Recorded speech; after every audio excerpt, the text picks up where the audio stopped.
Para ser puntual, ¿me oye? ¿Me oye? Sí, claro que sí, ¿no? Para ser absolutamente puntuales, vamos a comenzar a la hora presentando esta obra de Isidro González García. Este libro no es un trabajo más de Isidro, es quizá la síntesis de toda una vida dedicada a un solo tema fundamentalmente, o a un tema tan preferente que quita todos los demás. Porque, ¿no? Cuando hablo no, pues me acercaré más. Isidro González García, leonés, no es un recién llegado, es doctor en Historia Contemporánea por la Universidad Complutense y su trayectoria se define por una obsesión académica, que es rastrear las huellas judías en la España contemporánea. De hecho, es el pionero de los estudios sobre los judíos en la España contemporánea, y ese mérito no se lo puede quitar nadie, ¿no? Así como muchos historiadores se han dedicado a la historia medieval, Isidro se especializó en el después, el vacío que dejaron los judíos al marcharse y el lento y difícil proceso de retorno que han tenido. Personalmente ha tenido un alto reconocimiento, tanto en el terreno de la diplomacia cultural como en la lucha contra el odio. Es miembro del Comité de Expertos de Naciones Unidas para el Estudio del Antisemitismo. Forma parte del Comité Científico de la Cátedra Universitaria España-Israel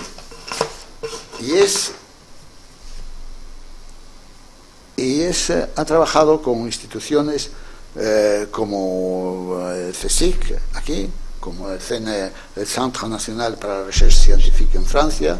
Ha dictado conferencias en la Universidad Hebrea de Jerusalén y en muchísimos lugares. Tiene una obra que lo respalda, pero yo voy a hablar sobre una obra que no tiene nada que ver con los judíos, pero que muestra un poco el carácter de este libro, que es el libro de Cuba 1898, Grandeza y miseria de la derrota, que tuvo una novela histórica y ganó el Premio Hispania 2020. Y es un novelista en clave. Y en el fondo este libro se lee tan bien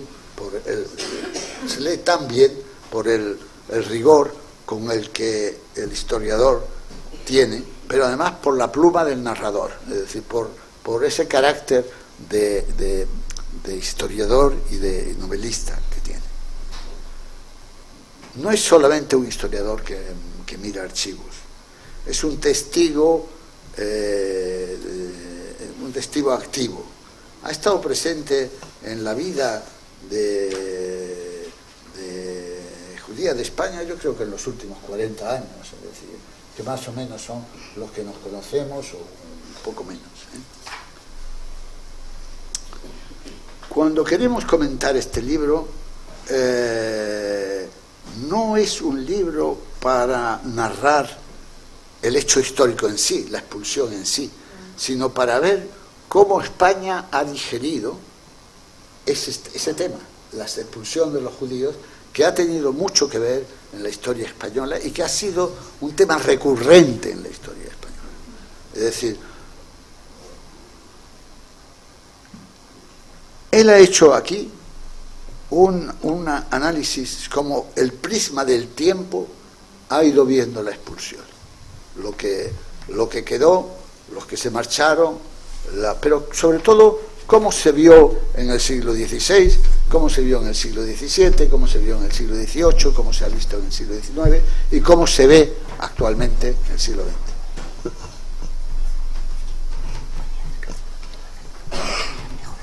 Vale. Y en esta mirada evolutiva explora cómo la percepción de la expulsión ha cambiado a lo largo de los siglos. Si en el siglo XVI era fundamentalmente un tema de carácter religioso que dominaba, o de carácter nacional, la unidad de la nación, etc. En el siglo XVII ya el tema se veía más económico, con el conde-duque de Olivares, con el conjunto de los asentistas judeoportugueses en España. En el siglo XVIII se consigue finalmente con Carlos III que los chuetas, que tenga lugar el final de la relación discriminatoria hacia los chuetas, el último de los grupos de conversos españoles como tal, como grupo. En el siglo XIX tiene lugar el final de la Inquisición y la llegada de los judíos, ya con un tema económico que se ha visto, y en el siglo XIX también se ve más el tema cultural y la pérdida cultural y la pérdida económica que representaron los judíos, porque también España había caído en una situación difícil, sobre todo tras el reinado de Fernando VII,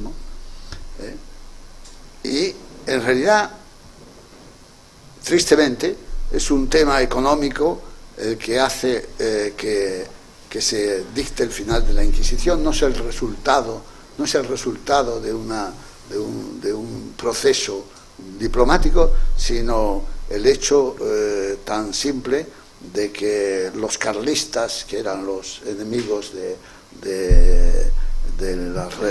la futura reina María Cristina y de la futura reina Isabel II y de la regente María Cristina, se habían aliado con la Iglesia más férrea, y entonces pues el nuevo reinado tenía que buscar la unión con los liberales, y esto es lo que trajo el final de la Inquisición en el año 1834 y la llegada desde el primer momento de judíos al país, que fueron llegando poco a poco, que tuvieron que ver mucho con el tema financiero, pero también tuvieron que ver mucho con el ferrocarril.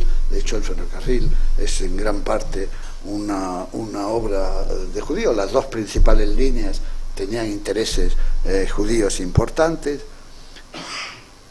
Y llega finalmente el siglo XX, donde esto ya se ve no solamente como un tema económico, sino también como un tema de recuperación moral, como un tema de recuperación de la historia y el drama humano que representó la expulsión para España y para los judíos. También, y a lo largo del libro se puede ver, se ve el papel que los sefardíes jugaron en esta recuperación, el papel de aquellos judíos que, a pesar de toda la nostalgia que tenían, o quizá por la misma nostalgia, mantenían el idioma, mantenían las costumbres y mantenían toda una forma de ser hispana en un mundo no hispano, ¿no? Como digo, este libro tiene un tono ensayístico, tiene un aspecto que no es un mero libro de historia. Y me gustaría ver aquí algo que él escribe al comienzo prácticamente del libro, que es una cita del Talmud, que dice: más importante que dar soluciones es hacer preguntas. Isidro González se hace en este libro numerosas preguntas y, bien documentado, da respuestas, unas respuestas, porque siempre toda pregunta tiene numerosas respuestas, unas respuestas a este drama que consistió en la expulsión de los judíos, porque en ese momento, y esto yo creo que es una diferencia fundamental con la expulsión de los judíos que pudieron ser de Inglaterra o de Francia, España expulsaba una parte de sí misma. Y esto es la realidad por la que se ha mantenido el mundo sefardí, no se ha mantenido el mundo judeo-británico de la Edad Media, etc. Y esto, el hecho de haber expulsado una parte de sí misma, forma parte del drama español contemporáneo y del drama español a lo largo de toda la historia. Yo lo que tendría que hacer es felicitar al autor por un ensayo de esta naturaleza, porque hay muy pocos que aporten este saber hacer y este saber digerir un hecho tan notable como fue el de la expulsión. Muchas gracias, Isidro, por el libro. Gracias.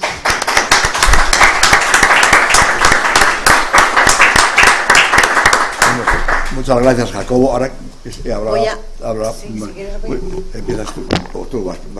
Sí. Muchas gracias, Jacobo. Pues yo al final ya hablaré yo sobre estas cuestiones, y muchas gracias por estas palabras que has tenido. Nos conocemos hace mucho tiempo, y lo voy a decir antes, ha parido 3 trillizos, Jacobo, 3 libros así a la vez. Parecen los de Caro Baroja, que yo los comparo con los de Caro Baroja de esta época. Y como es tan trabajador, yo le recomiendo que descanse un poco, pero para coger impulso. Porque no... Bueno, tengo que dedicarme un poco a la familia. Tengo nietos y bisnietos. Ya. Es decir que... Sí. Bueno, muchas gracias, Jacobo. Bueno, ahora tiene la palabra Mónica Manrique, que bueno, la conozco hace tiempo también. Nos tuvimos ya una relación cuando hizo la tesis doctoral. En fin, tenemos una trayectoria ya de relaciones académicas, y ella misma hablará, diga lo que tenga que decir. Muchas gracias, Isidro. Pues muchas gracias, Isidro. Tengo muy poco que añadir, porque creo que le has dicho casi todo, o todo. Y bueno, yo tengo el honor, la verdad que me considero, con el permiso de Isidro, que siempre se lo he dicho, su discípula, porque la verdad que para mí ha sido siempre un referente. Desde que empecé con la tesis doctoral, me acuerdo que existían escasos libros relativamente contemporáneos que pudieran servirme de referente. Entonces, porque todos tenían una media de edad básicamente, o sea, una media en el tiempo de 60 o 70 años, en lo que se refiere a la bibliografía, sobre todo de España, ¿vale? Entonces, para mí ha sido, bueno, yo es que aparte de gran historiador, es amigo, y lo que más valoro es también su humanidad, y sobre todo el haberme también de alguna forma darme ánimos. Y bueno, también a Jacobo, también a ti, Y bueno, tengo poco que añadir. Lo único, al final, a ver, este forma parte efectivamente de un ensayo. Él ha escrito numerosos libros relacionados siempre con la misma temática de los judíos en la época contemporánea. Efectivamente, una época, un periodo no tan, digamos, estudiado por los investigadores y historiadores contemporáneos, ni contemporáneos, contemporáneos, por decir algo, pero no. Y entonces es fundamental precisamente seguir las líneas de investigación y las líneas que han abierto Isidro, Jacobo, yo misma, que seguir investigando, porque hay mucho. O sea, lo que pasa es que, bueno, hay mucho. A ver, hay bastante. En relación con este libro concretamente, se trata efectivamente de un ensayo, de una reflexión que él hace. Cuando ha citado antes el Talmud, Jacobo, yo creo que, y también lo ha citado varias veces en el libro, un buen historiador lo que tiene que hacer es hacerse preguntas. Y es que es así, y preguntas, pero preguntas de profundidad, o sea, una pregunta no solamente pensar ante el hecho histórico, sino en este caso la expulsión de los judíos, que como bien ha señalado Jacobo, es un hecho original a la historia de España. Es decir, expulsiones de los judíos ha ocurrido en toda Europa en la Edad Media, en varios periodos, y nunca ha tenido la repercusión histórica que ha tenido en España. En este caso, en este libro, Isidro está valorando, o sea, reflexionando y, digamos, nos demuestra cómo ha pasado ese hecho y los judíos al imaginario colectivo de la sociedad española a través de los tiempos, y también la recalca también según los estratos. Es decir, que el imaginario colectivo no pasa de la misma forma a la clase gobernante, a los aristócratas o a los pudientes, a los nobles, como al pueblo. ¿vale? Entonces, es muy importante porque nos estamos siempre moviendo con estereotipos que perduran hasta hoy en día. Es decir, el lenguaje antisemita o antijudío que persiste todavía en España, bueno, pues nace de los sermones que hacían los curas muchas veces, digamos, dando esa imagen de negativa del judío y que ha pasado a la masa popular, ¿no? O sea, como algo negativo. Por otro lado, como también en el imaginario colectivo pasa a las clases pudientes que de alguna forma, según las circunstancias socioeconómicas negativas o positivas del país, bueno, pues van a instrumentalizar a los judíos, y entonces se hace la pregunta de que finalmente pues igual ha sido un graso error el haberles expulsado, y que bueno, pues que al final, bueno, porque posiblemente nos haría falta recuperarlos. Entonces, por eso esa especie de intentos a través de la historia de que retornen o que no retornen, que retornen los judíos, la población sefardí a España, ¿no? Claro, el tema es que seguimos siempre en una instrumentalización de los judíos según el cambio, el periodo económico que necesita España en ese momento para, por ejemplo, en el caso de los ferrocarriles, para atraer capital extranjero y para efectivamente decir, vamos, como un poco la libertad de cultos que se proclama en la septembrina. ¿Por qué? Para decir, vamos a ver, tenemos para atraer a capital judío, tenemos que dejar de ser un país, digamos, donde la libertad de cultos no hay, y que los otros cultos podrían ser perseguidos. Entonces, obviamente también necesitan ese revisionismo político que nace por parte de los liberales. De alguna forma es un revisionismo, o sea, lo utilizan como un arma política, y también para un objetivo económico, o sea, un objetivo político, ¿vale?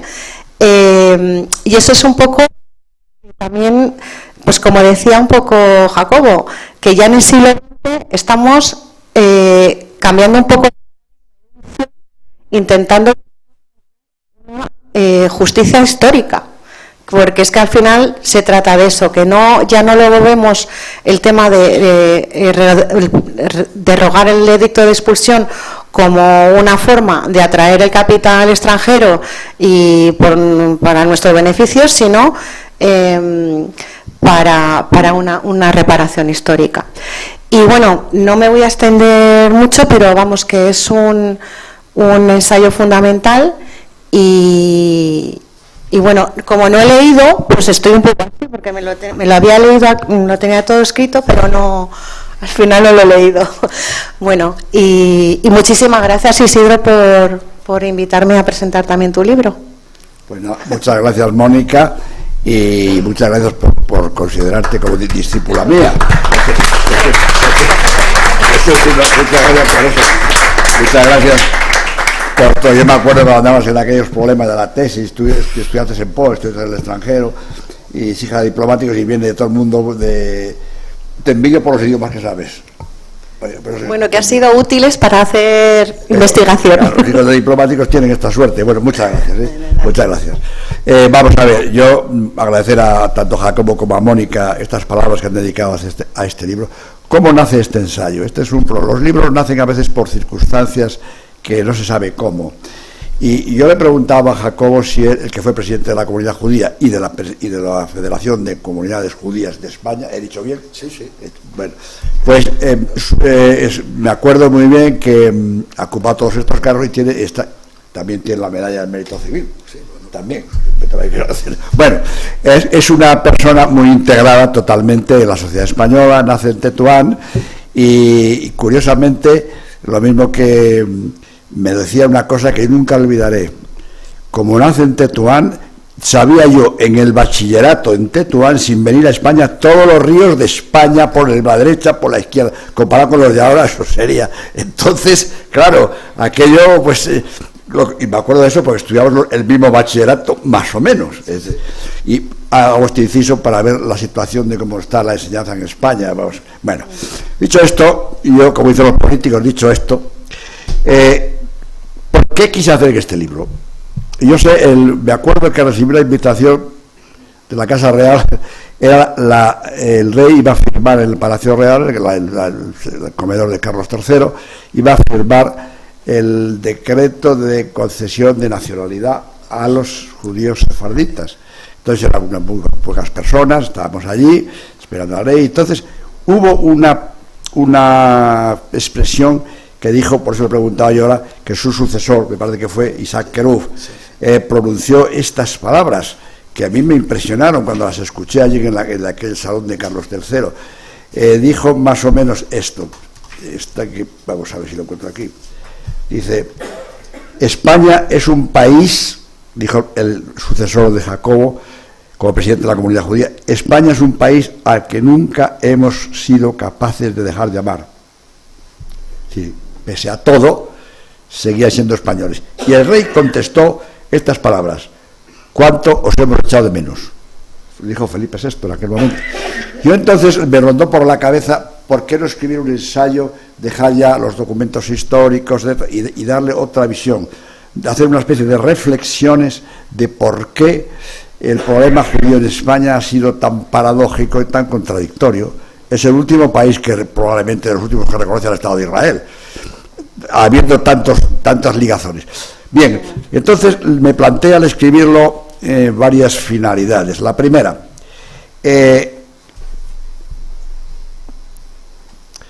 como decía Max Weber, para conocer lo que somos, antes tenemos que saber cómo hemos llegado a serlo. Para mí me impresionó. Lejos de ya de entrar en todos los documentos que ya habéis revisado, era hacer unas reflexiones sobre esto. ¿Qué ha pasado? Entonces, me acuerdo que de joven leíamos un librito de Edward Carr, que es la historia. Y entonces, en la historia, este diplomático inglés, que es una de las mayores autoridades en la Rusia soviética en aquellos tiempos, dijo estas palabras. Dijo: la historia, que el concepto que tenemos de la historia, de lo que ha ocurrido, es un hecho que no llega como un hecho aséptico que conocemos y desnudo, sino como una percepción a través del tiempo. Es decir, lo que ocurrió, unos documentos quedan allí, se transmite de generación en generación, pero ¿sabemos lo que ha ocurrido en realidad o tenemos que fiarnos de lo que viene de los historiadores? Los historiadores, pues claro, si se ponemos 20 personas aquí, uno dice una cosa, la otra, al final el del último no tiene nada que ver con el primero. Es decir, ha habido y este tema para mí era fundamental. Me recuerdo otra cosa. Cuando éramos jóvenes, y estoy pensando cómo nació esto, cuando éramos jóvenes universitarios que nos sobraba vehemencia, nos faltaba sabiduría, creíamos que lo sabíamos todo, que es la mayor ignorancia que hay, la que cree que lo sabe todo. Y discutíamos 3 temas que empezaba la discusión por la noche y terminaba de madrugada, a voces. Estos eran 3. La Guerra Civil Española, por la inmediatez. Padres, abuelos, habían estado los mandos, se mascaba aquello, era una cosa que irrumpía de súbito en nuestra mente, estaba a flor de piel por las discusiones familiares. El segundo es la conquista de América, una cosa romántica, si hicimos bien, si hicimos mal, si cometimos, si no cometimos, era una especie de continuo martilleo en nuestra mente. Y el tercero, la expulsión de los judíos. Aquí empieza otra vez. Si es que hicimos bien, si es que no hicimos bien, si es que hicimos mal, la expulsión de los judíos. Entonces, yo me acuerdo en aquel momento una cita de Stefan Zweig, el famoso escritor austriaco judío, que escribió sobre esto, esta cita que nunca pude olvidar, y aquí fue el arranque del ensayo. Dice Zweig estas palabras: la adaptación al ambiente del pueblo o país constituye para los judíos no solo una medida de protección exterior, sino también una necesidad profunda, intrínseca, un anhelo de patria, de tranquilidad, de sosiego, de seguridad, de no sentirse extraño, lo cual les impele a unirse con pasión a la cultura del medio ambiente y, excepción hecha de la España del siglo XV, esta trabazón nunca se realizó más feliz y fértilmente que en Austria. Él amaba mucho a Austria, para él Austria era, pero solo ahí y en España. O sea que en España, según Zweig, los judíos tienen este comportamiento con España porque forman parte de la sociedad española. Esta es la diferencia. Fíjense ahora, si ahora miramos el sur de Rusia, pues están los Douglas, allí, Paul Newman, mucha gente judía. Pasar varias generaciones se acuerdan de pedir la nacional alemana. ¿No? ¿Y por qué los judíos sefarditas continuamente están con esa historia y conservan su lengua y los demás no? Y es en el sentido paralelo, toda la historia de España después de la expulsión es un continuo debate político, periodístico, económico, etcétera, etcétera, etcétera. Quiero decir que la expulsión de los judíos de España y la relación de los judíos expulsados con España no fue una cuestión gratuita que no volvemos más, no, quedó un pozo que es el que ha fomentado siempre esta relación con España. Luego después pasó lo que pasó, pero continuando con esto,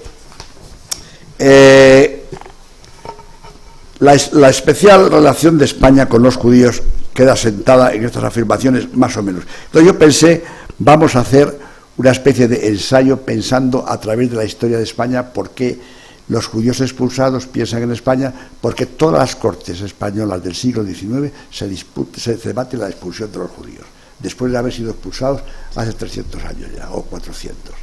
Después de la expulsión misma, salvo Carlos III, ya Felipe II tiene relación con los portugueses, el conde duque de Olivares, hay todo un proyecto de revisión, de que vengan a España, Manuel de Lira también, hay una reunión que vengan a España otra vez por el problema de América, se crea un problema, no se olvidaron dentro, y ellos tampoco.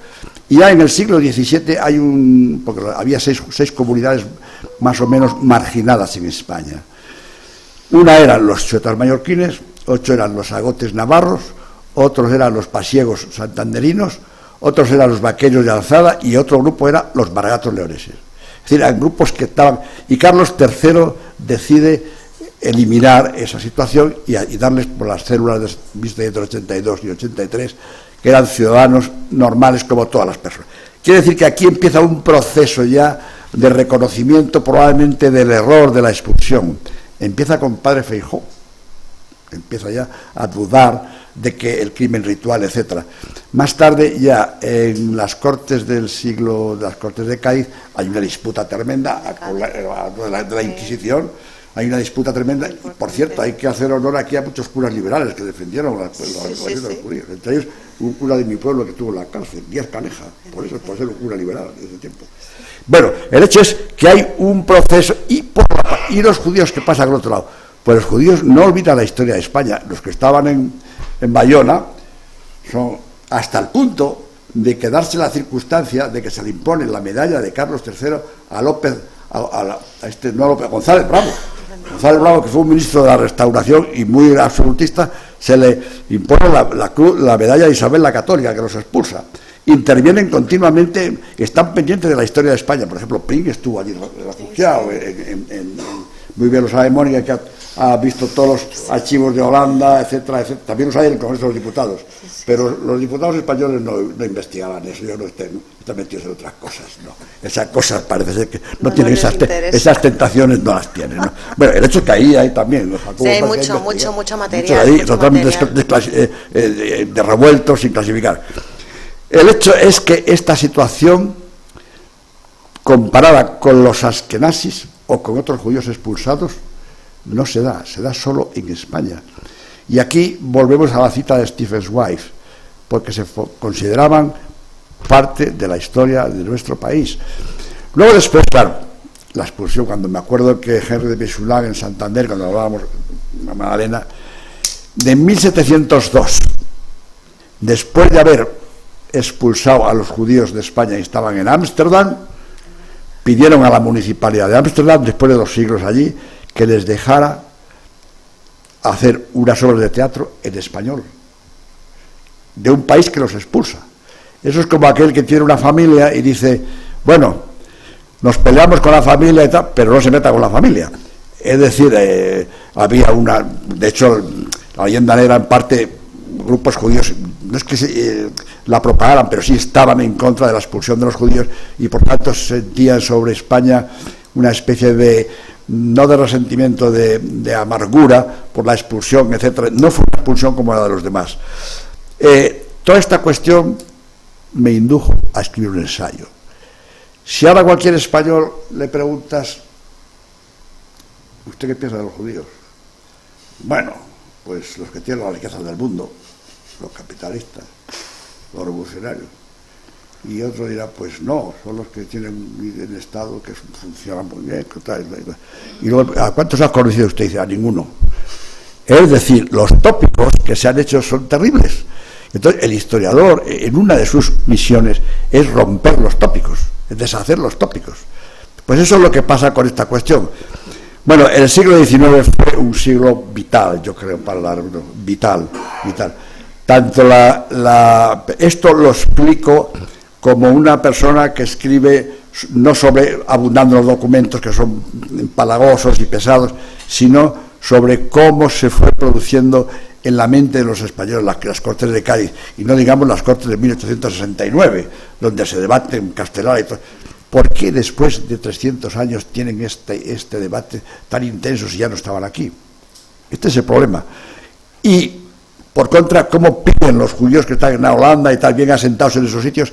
Piden que se derogue el edicto de expulsión en 1854, en 1869, pero si ya no tienen nada aquí, ¿por qué lo hacen? ¿Qué pasó? Es un enigma esto, realmente ¿por qué esto ocurre? No ocurre, tú has publicado toda la lista que encontraste en Ámsterdam, ¿no? Es brutal. En Ámsterdam, sí, el colegio de Ámsterdam. Claro, de los judíos holandeses solicitando la derogación del edicto de expulsión, pero también de Bayona, y después, bueno, después ya el gran proyecto liderado por Jaime Gedaya para realmente instalarse en España. Instalar una sinagoga. Sí, una sinagoga, sí. Que no, solicitaron la construcción de varias sinagogas, no una, varias, cementerios, etcétera. O sea que es que había realmente, o sea, es que querían realmente, había ese proyecto, o sea, pues, que querían. Esto es lo que yo he hecho en forma de ensayo, porque y le he puesto unos títulos así un poco, digamos, llamativos, por ejemplo, el hecho que permanece en la historia, o por qué, por ejemplo, un hecho chocante en la historia, cómo percibimos el pasado, la percepción de cómo las clases populares lo perciben, el recuerdo ambivalente de los sefardíes, los ilustrados, cómo ya lo ven de otra manera, sobre todo los de Carlos III, decía que era un tópico que había que desechar, cómo ya en todos los encuentros, en todos los problemas que hay en el agitado siglo XIX español, están pues el diseño revolucionario, ¿no? Digamos, ahí el efecto multiplicador de los encuentros que tienen por primera vez en Tetuán, en la toma de Tetuán de O'Donnell, cómo llegan las tropas españolas y se encuentran con unos señores que hablan español, y los árabes han marchado todo, y son los hijos de los descendientes que estaban allí, que hablaban castellano. La toma de Tetuán en 1860, llevaban allí el tiempo. Es decir, que este problema ha sido un permanente, pero que ha sido como una especie de látigo que alcanza sus últimos terminales hasta hoy mismo. La creación de un Estado de Israel que España ha alcanzado. Y entonces, me acuerdo, tomo esta cita del rector de la Universidad de Oviedo, Álvarez Gendín. Álvarez Gendín, cuando inauguró en 1949-50 el curso que presidía, sí, aquí que fue, me parece, el ministro era Ibáñez Martín, puede ser, Ibáñez Martín, entonces lo presiden en Oviedo, y entonces este señor, Álvarez Gendín, que yo era falangista, eran todos, claro, y dice, ¿qué pasó? Pues que el Estado de Israel no se sumó al levantamiento de sanciones al régimen de Franco, no se sumó. Es decir, intentó entrar a las Naciones Unidas, pero hubo varios estados que se opusieron y no dio matemáticamente para que el régimen de Franco se reconociera. Entre ellos fue el Estado de Israel, que el discurso de Abba Eban más tarde, y le sentó muy mal. A Franco le sentó muy mal eso. Y entonces parece que el discurso de inauguración del curso del 49-50, con la presencia de Ibáñez Martín, dijo estas palabras: La actuación de los judíos era causa de trastornos políticos y sociales y motines populares, por lo que indujo a Isabel y a Fernando a firmar el decreto de expulsión 31 de marzo de 1492. Qué documento lleno de prudencia política a la par que de humanismo cristiano al poner al pueblo hebreo bajo la protección real. Los han echado. No se entendía eso, pero claro, era la respuesta airada a un veto que se había puesto en las Naciones Unidas al Estado de Israel. El Estado de Israel, más tarde ya no. Se tituló, esto de 100 páginas, un documento muy largo, que se distribuyó por las embajadas españolas. Se titulaba Los judíos en España y en el mundo. Es decir, es más, en 1964, en los libros de texto de Aro, Castilla recibe una nota de la presidenta de la comunidad judía, Nissim, de Nueva York, que le dice: ustedes tienen en unas lecturas para los niños un texto, una hoja, que leen como lecturas, eso que se llama Los judíos matan a un niño. Matan al niño, sí. Sí, entonces, el año 64, el crimen ritual, que precisamente el origen nace en León, en Astorga, el crimen ritual, que Castilla parece ser que acepta, porque estaba latente todavía aquello. Bueno, pues toda esta evolución que ha habido la he intentado hacer reflexiva a través de este ensayo, para que tenga una aceptación, digamos, más periodística, más ensayística, no cargada de documentos, que sería muy engorroso. Y esto es nada más, y la titulé así: la expulsión de los judíos a través del prisma del tiempo. ¿Cómo va pasando al prisma del tiempo? Uno de los tres problemas grandes que discutíamos nosotros, ignorantes y muy valientes, creíamos que sabíamos todo, claro, era es lo que tiene la juventud. Y esto es lo que intentaba hacer. Y muchas gracias a todos que han venido aquí por ver a este libro, y agradecérselo mucho, y hay mucho más también a los dos ponentes que me han colgado yo creo que es un ditirambo, tantas adulaciones, o sea, alabanzas. Muchas gracias, muchas gracias.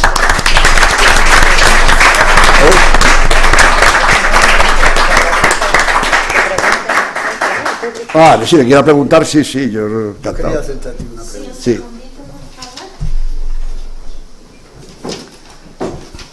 Sí, me ha fascinado la presentación y compraré el libro, pero yo quiero hacer una reflexión en que a lo mejor estoy equivocado.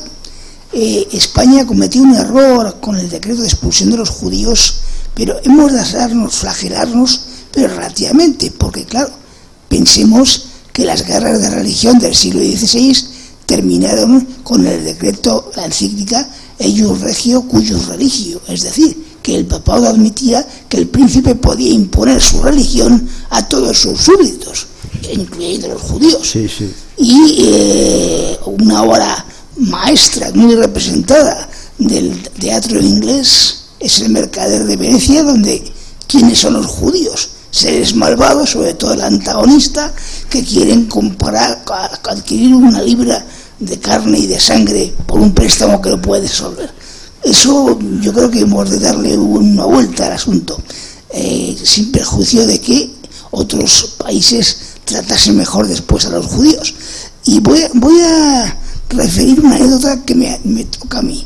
Yo cuando todavía tenía a mi novia, como novia, quien es mi esposa, íbamos a un gimnasio y me acerqué a la taquilla, se me aproximó un chaval alto, joven, con pelo rizado, precioso, musculoso, nariz recta, moreno, pero no mucho, y me dijo: joder, esto es como los galanes de las películas norteamericanas. Y le pregunté: ¿Boston? Y él me dijo: no, Tel Aviv. Claro, yo como judíos he visto los del telediario, Benjamín Netanyahu, Simón Pérez, Isaac Rabin, Moshe Dayan, y claro, estos no son apolíneos precisamente. Y nada más. Bueno, voy a contar con todo el perdón del mundo un chiste inglés antisemita del 19. ¿Por qué los judíos tienen por lo general las narices tan grandes? Pues porque saben que el aire es gratis. que el aire es gratis. Ya está. Pero Bueno, yo creo que Acercaros. Una pregunta que te iba a hacer yo, que es precisamente el tema no es la expulsión de los judíos, es el prisma del tiempo. ¿Cómo se Tu ve? reflexión no es la de la expulsión de los judíos, ni si tuvo razón ni si no tuvo razón. En realidad es como de la misma forma que la luz penetra por un prisma y da múltiples tonalidades en función de quién la ve y de dónde está el que la ve. En el prisma del tiempo han tenido muchas opciones, muchas oportunidades, muchas derivaciones, y es lo que tú haces, es analizar precisamente esto. El hecho de que tenga o no tenga razón, o hayan tenido razones de Estado para la expulsión de los judíos, es lo de menos. Lo demás es la importancia que ha tenido en la historia española esa falta. Este es, creo, el verdadero contenido. Yo estoy mira, te voy a decir una cosa. A raíz de la expulsión, la sociedad española no lo aceptó, los arbitristas no lo aceptaron. Y el padre Juan de Mariana tampoco. O sea, hubo una corriente, no se atrevían. La razón que la expulsaron, pues yo pienso, porque la Sorbona, por ejemplo, también bendijo esta expulsión. La Sorbona, hubo muchas. Pues porque yo creo que poco antes Isabel la Católica había dicho: no me toquen a mis judíos, porque eran sus... Sí. Entonces, ¿por qué se produjo esto así? Que eso ya no lo lleva a ninguna parte. El problema es cómo se ha transmitido después el conocimiento. Porque la gente ahora que mira con los ojos de ahora aquello puede cometer un error. Por ejemplo, dice, la palabra pogrom, la palabra democracia, no tiene el mismo significado que tenía entonces. Es distinto. Y el historiador moderno trata de ver aquello con los ojos de ahora, y no es verdad. Eso es un problema. Mi opinión personal sobre la expulsión es que los católicos se dieron cuenta de que la religión era una unión, una cohesión fuerte. Bueno, entonces, haciendo una unión con los judíos, ellos pensaron que iba a haber unas conversiones masivas y que seguirían practicando lo mismo, pero con la religión como unión, como hoy sería la filología, etcétera. Pero no fue así.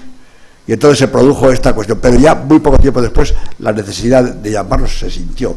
En 1636 Cromwell los llama, Venecia los llama, el cristianísimo cardenal Richelieu los llama. En Holanda, por supuesto, ya estaban. Y los Medici no digo Venecia. Y en cuanto a los mercaderes de Venecia, hay una teoría que a mí por lo menos me convence bastante. En esa época, Venecia había una importante comunidad judía en Venecia. Y estaban parece que los judíos, las comunidades judías, entre ellos de España, que fueron allí, entre ellos Benjamín de Israel, y fue a Venecia, pero dije en español. Parece ser que eran aliados de los turcos, hubo una guerra turco-veneciana. Y entonces los venecianos envidiaban, eran enemigos en la navegación, en el comercio de la zona esa. Y entonces parece ser que la idea que le llega a Shakespeare de los judíos es la de un veneciano enemigo de los judíos. Enemigo. Entonces, claro, Shakespeare no es la de ahora que viaja, no. Y parece ser que lo de Shylock está basado, lógicamente el veneciano que era enemigo pone a parir a los judíos. Entonces, parece ser que fue. En fin, eso es una cuestión que yo no sé si no hace mucho una exposición de las obras de Shakespeare, y parece ser que, no sé, la comunidad judía de Londres dijo, bueno, el libro de Pecados de Venecia no está, y dijo otro, no, es igual, póngalo, porque ya eso no, es casi hacer la propaganda, no, eso es lo mismo. En cuanto a la otra pregunta, no me acuerdo cuál era, la otra que hacía es que no me acuerdo la otra pregunta que me hacía. Sí. el acuerdo de que el príncipe... El príncipe. Ya. Pero esto fue... Los expulsa Eduardo de Inglaterra, los expulsa Felipe de Augusto en Francia, los expulsan en muchos sitios. Pero paradójicamente han vuelto todos. ¿Y por qué fue en el siglo XVII? En la época del mercantilismo, en la época que había una necesidad, etcétera, todo esto. Y Olivares... Las investigaciones sobre el proyecto de Olivares está muy bien consolidado ya. Uno de mis profesores en mi tesis doctoral encontró todos los documentos en el Palacio Real que el conde duque de Olivares tenía un proyecto serio de contactar con los del Imperio Turco y tal. Y de hecho vinieron judíos portugueses a España en tiempo de Felipe II, Felipe III, Felipe IV, que eran conocidos como los portugueses. ¿Por qué? Porque en Portugal no había Inquisición y se les permitió, pero cuando se fue a un matrimonio de la princesa María, hija de los Reyes Católicos, con el infante don Juan Manuel, se exigió que para que este matrimonio se realizara tenían que a los judíos o expulsarlos o que se convirtieran. Y se convirtieron, pero la Inquisición portuguesa no verificó la sinceridad de estas confesiones. Seguían igual con sus ritos y vinieron a España, los famosos portugueses que vinieron a España, que hay un libro de Quevedo, Execración. Sí, la execración. La execración de los judíos, que en fin, es un libro muy duro contra los judíos, muy fuerte. Y contra el conde duque. Y contra el conde duque. Y contra el conde duque. Para mí fue el que le causó llevarlo a León, porque es un libro muy duro contra los judíos, terriblemente duro. Pero yo creo que ¿por qué los judíos siguen manteniendo la cultura, se acuerdan de España y están empeñados en que se les hizo expulsión después de haber pasado 400 años? En ningún país existe. ¿Tendrá razón Zweig, que formaban parte del pueblo español? ¿Por qué? Pues ya viven en otros sitios y sin embargo quiere. ¿Y por qué en España un tema de eso sigue discutiéndose? Usted revisa todas las cortes del siglo XIX, incluso la del XX, cuando don Antonio Maura pronunció un discurso en la República, salió de una de las bancadas del partido distinto y dijo que se calle el Chueta. Y Maura no era Chueta, no era Chueta. Es decir, que ese problema ha seguido en España. Luego ya las clases populares, las Semanas Santas, eso ya es otra cuestión. Por cierto, que el lenguaje que publicó la mayor encíclica antisemita fue el obispo de mi tierra, de León, Carmelo Ballester. Una encíclica terrible, muy dura, de 1937, algo así, una cosa. Yo la tengo, la del original, lo tengo Fernández Catón, en León. Bueno, y a cualquiera, alguna cosa yo amablemente le podemos contestar. Otra cosa que tiene el libro, me vas a perdonar, pero sí, es que el prisma del tiempo no es el mismo para las clases cultas, para las clases económicamente potentes o para el pueblo llano. Quiero decir, las sociedades están estructuradas. El prisma no es el mismo. Y esto se ve clarísimamente en el tema de la historia de los judíos. Es el tema fundamental, yo creo que de hecho... Las clases cultas son las que probablemente primero empiezan con el movimiento. Es decir, tú has hablado del padre Feijóo, pero bueno, también está Rodríguez de Castro, con la política española, que es el primero que ya en el siglo XVIII recoge sobre la cultura de los judíos. Luego está Amador de los Ríos, es decir, hay una serie de ellos de que son pioneros en el tema judío. El tema económico es más tarde, es más tardío. Bueno, está desde siempre, pero en realidad tiene éxito más tardíamente. Y finalmente, yo creo que el tema humano es en el siglo XX cuando se ve, y fundamentalmente después de la Segunda Guerra Mundial. Es decir, el tema humano entre sefardíes, no sefardíes, españoles. Eso que una vez te oí a ti que Franco fundamentalmente era un hombre pragmático. Era muy pragmático. Y yo documenté un documento procedente de Tetuán, que el coronel Weber se reúne con la comunidad judía. Y el documento lo tengo, está ahí, está publicado en este libro más gordo. Y dice, bueno, vamos a ver. Franco tiene que decir eso porque se debe a los alemanes, entonces tiene que decir que pero no tengan ustedes miedo porque nosotros no vamos a tocarles ahí, que ustedes no hagan caso, pero es una política doble. Entonces, hay un periodista que entonces hizo una descripción de Franco, ahora que está tan de moda otra vez, y dijo que cómo definía al general, dijo, pues mire usted, era paso de buey, ojo de halcón, diente de lobo y hacerse el bobo. Usted dice, bueno, pues sí. Dice, pues yo creo que está bien definido. Bien definido, Franco.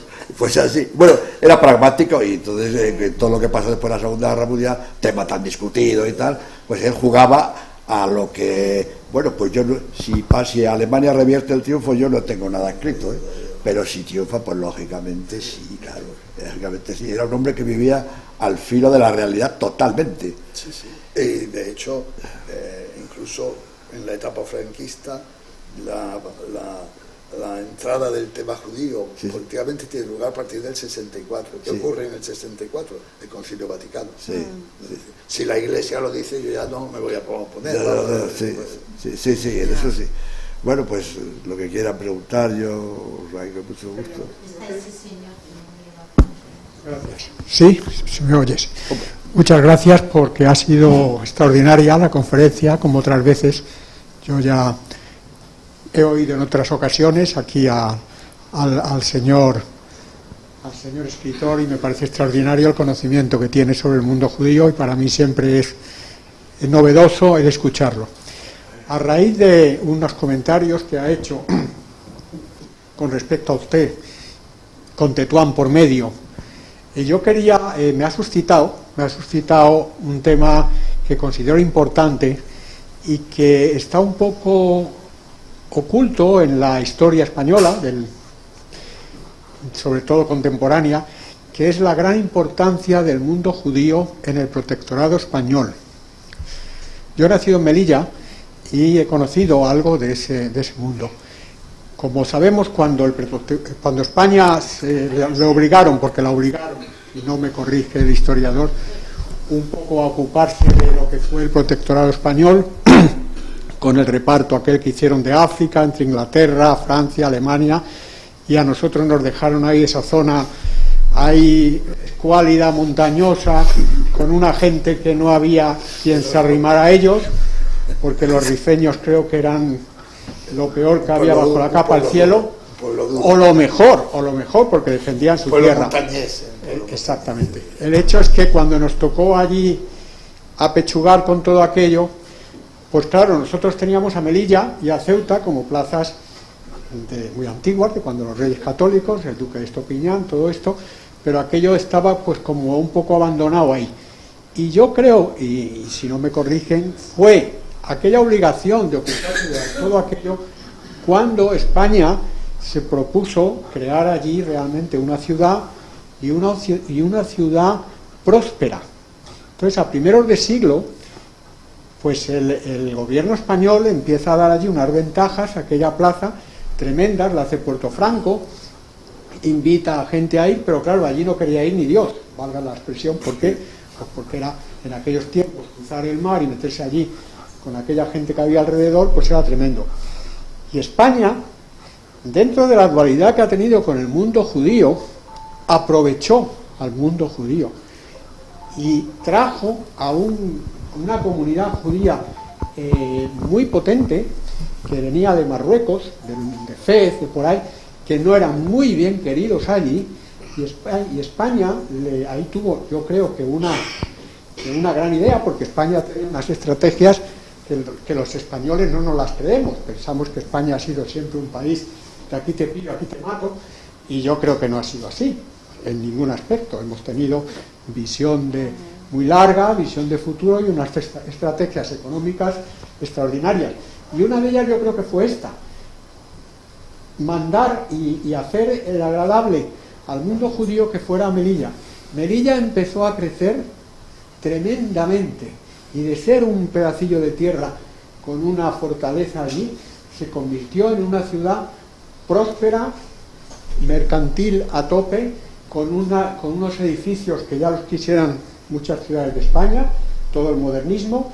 Empezó a ir ahí arquitectos extraordinarios, Prieto, etcétera, etcétera, y yo creo que eso hay que agradecérselo en parte a la comunidad judía, porque fue ella la que creó ahí, con sus técnicas, en fin, que todos conocemos, economicistas del mundo mercantilista judío, creó ahí un comercio extraordinario, y fruto de eso fue que se creó una ciudad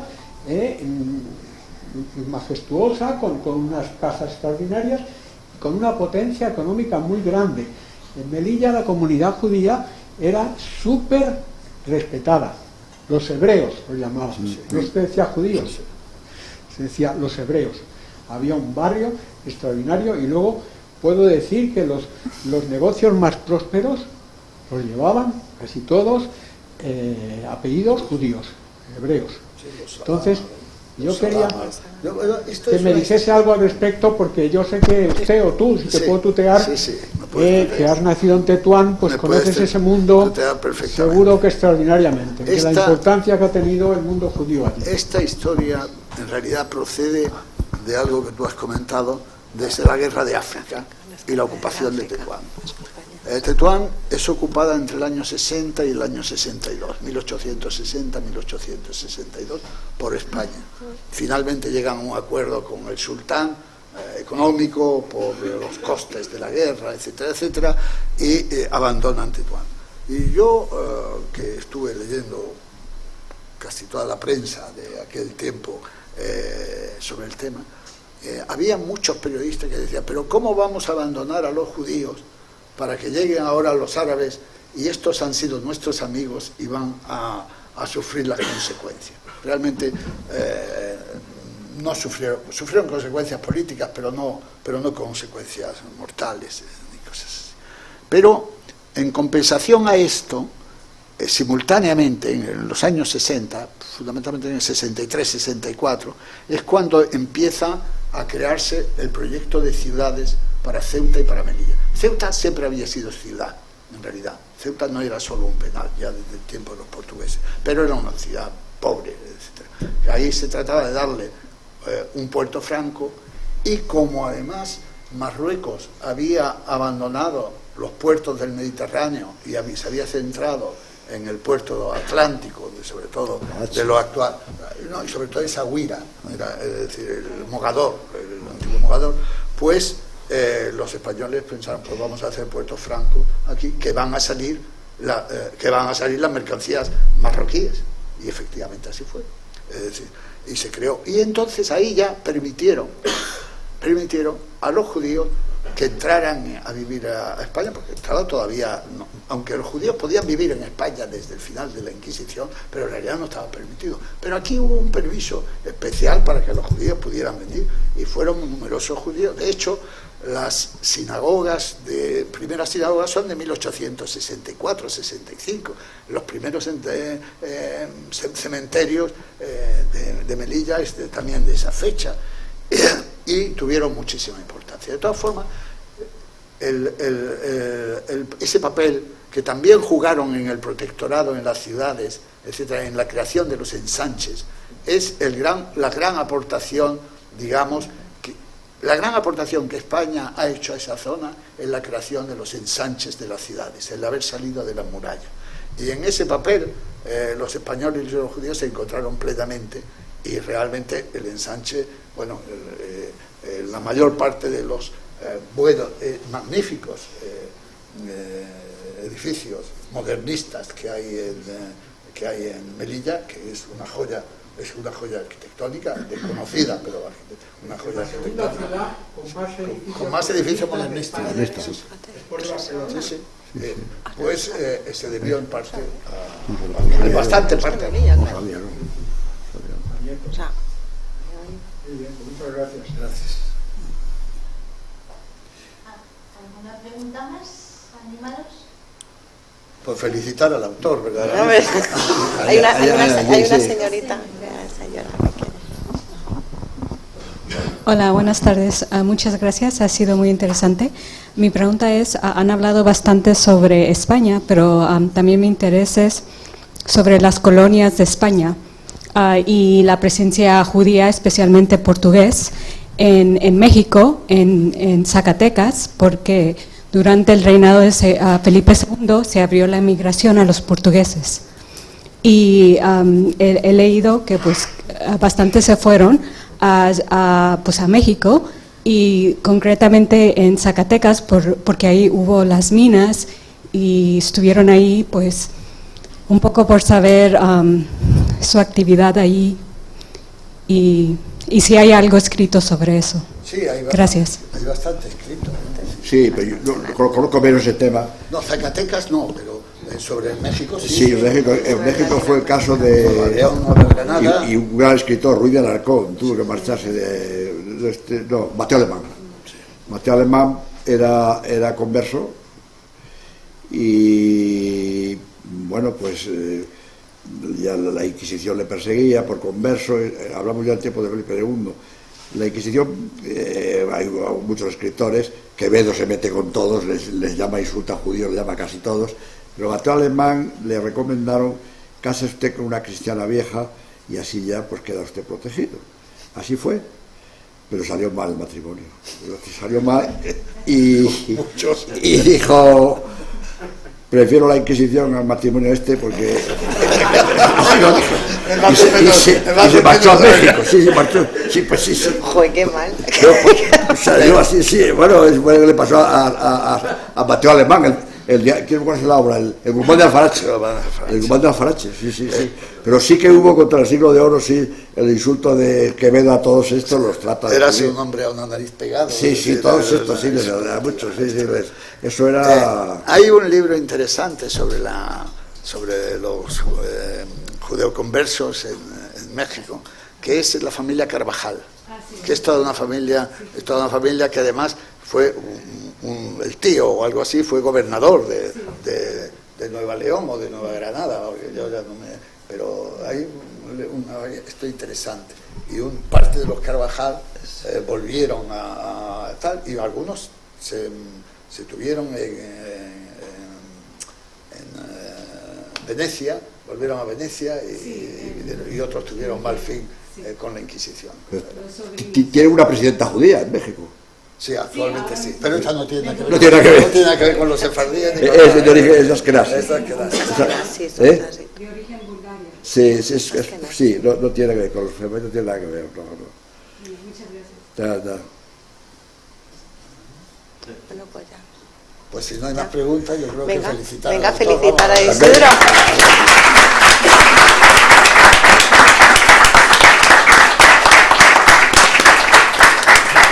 Pues muchas gracias por vuestra asistencia y nada, que tengamos todas buenas vacaciones, buenas navidades, vacaciones ya, creo que estoy trabajando ya. No, yo vacaciones sí, vacaciones. Porque tú sí, porque eres más joven, yo quiero trabajar y tener No, edad, pero vacaciones. eso no puede ser. Bueno, Pues nada. Sí, el que quiera firmar, Sí. el que quiera comprar un libro o tal, nos lo firmará.